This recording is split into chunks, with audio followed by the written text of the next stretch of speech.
Welcome back, and today we're talking about Jujutsu Kaisen episode 19, and this episode was absolutely great. The action was great, the fights, every single character essentially had a turn to shine. I absolutely loved it, and of course with every great episode there is a great cliffhanger. By the end of this episode, I honestly thought it's only been like 5 minutes and we got that huge cliffhanger with Todo. I definitely can't wait to see what's going to happen. I really want this anime to end, like the first season to end, not because I think it's bad, but because I really want to go and read the manga. As soon as the last episode airs, I'm going straight to the manga. I believe this anime is getting about 24 episodes, so we're right at the climax of the season. It's gonna be hyped. This anime is definitely really hyped, and it is getting a lot of attention. I heard the manga is selling like hotcakes right now, so the manga is probably great. And if you have read the manga, let me know in the comments what you think about it, because I really am looking forward to reading it. Now let's talk about what happened in this episode, because it was truly action-packed. It started off with Fushiguro, Kamo, and Inumaki. They were running away from Hanami, of course, a special grade curse. And Hanami, he's on a whole other level. I mean, even Mahito kind of hinted at it later in the episode, that Hanami, he's a lot stronger than he lets on. And whenever he kind of took that little, cape that he has on, and he started using the second hand, that's how you know he was holding back this whole time. And now, speaking of holding back, we learned that Kamo was holding back against Fushiguro. I called it. There's no way a third-year student who's been, studying curses and jujutsu for 3-4 years, however long he's been studying it, I just don't think he would struggle against a first year, right? It just doesn't seem right to me. And of course, Kamo, he's not a bad person, right? Like, yeah, he wants to kill Itadori. That's his mission.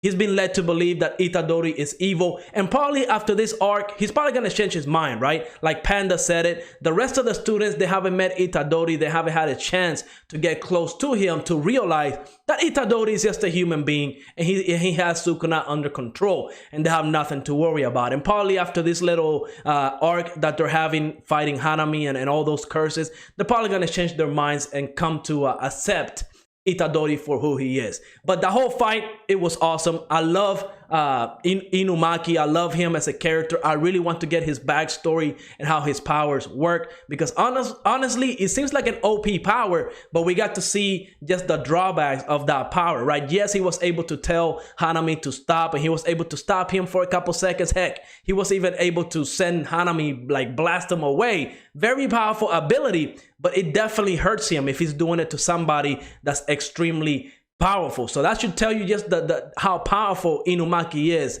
because he's controlling a special grade curse, like one of the top tier curses. And even though he's struggling and it's hurting him, he's still able to do that. So mad respect for Inumaki. I hope we get a backstory to him, because he's probably going to be a good one. I mean, I love his design. I love the character. I definitely want to meet more and know more about him. Now, the rest of the cast, we got Maki. I mean, I love Maki as a character as well. I love a good underdog story. And the fact that she was fighting a special grade curse without her having any curse energy or anything like that, absolutely amazing. Her mastery of different weapons is great. The teamwork between Fushiguro and Maki, great. I mean, you can just tell they've been training for a very long time. They have the timing down. They were switching weapons. It looked mad cool. I was smiling throughout the whole fight because it was really hyped. It was very well done. And honestly, when Maki was being strangled by Hanami, I thought Fushiguro was going to unleash something.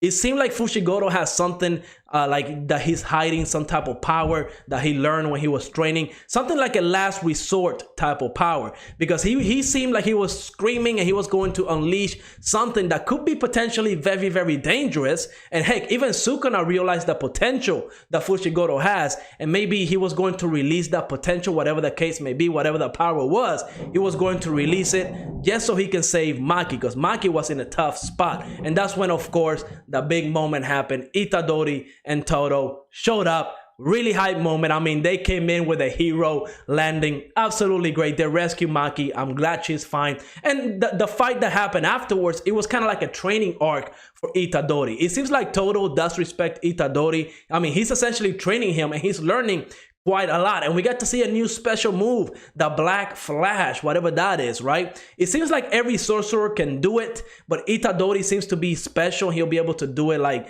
a lot of like consecutively, like one after another one. So it seems like an OP ability, but again, it just doesn't seem that special to me. I really want to know more about the domains and stuff like that, because that's where I feel like the power system gets to be unique. And maybe next episode we will get to see Todo's special domain ability, right? Because he's going to unleash his techniques, and I can't wait to see what Todo has under his belt, because we do know he is very powerful. Now, is he more powerful than Hanami? Maybe. At the very least right now, Todo doesn't seem fazed by Hanami, right? He's not worried at all, and I'm pretty sure he's able to tell just how strong Hanami is, just like Gojo was able to tell how strong that volcano guy was, right? He was able to tell that he's no match for Gojo. He's not gonna do anything. So he was able to bring Itadori to teach him a little lesson about domains, and maybe next episode is gonna be Todo's turn to teach Itadori about domains, maybe a different type of techniques, a new ability, who knows?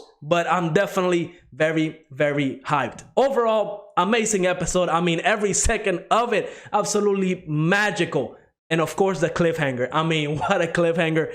Why would they do us like that, right? At the very least, show us the technique. I really wanted to see that. And, you know, we also have to talk about Itadori and his little rage moment. I love how Todo stepped in and kind of slapped him back into reality, because we know from the training that he did watching the movies, in order for you to use techniques and stuff like that, you have to keep your emotions in check. Yes, it's good to have anger and use rage, because, you know, you can use those type of emotions to create your techniques and abilities and activate your curse and stuff like that. Very important, but you still have to control it, because if you lose control, like how Itadori did right before he punched Hanami, he wasn't able to unleash the Black Flash because he wasn't in control of his emotion. He wasn't able to release a curse energy. So I love how Todo just kind of slapped him around, and he was able to do it later on. So I'm glad that they're still talking about the emotions and the curse energy, because it makes sense. That's the power system, right? But yeah, let me know in the comments what was your favorite moment in this episode. And like always, make sure to like, subscribe,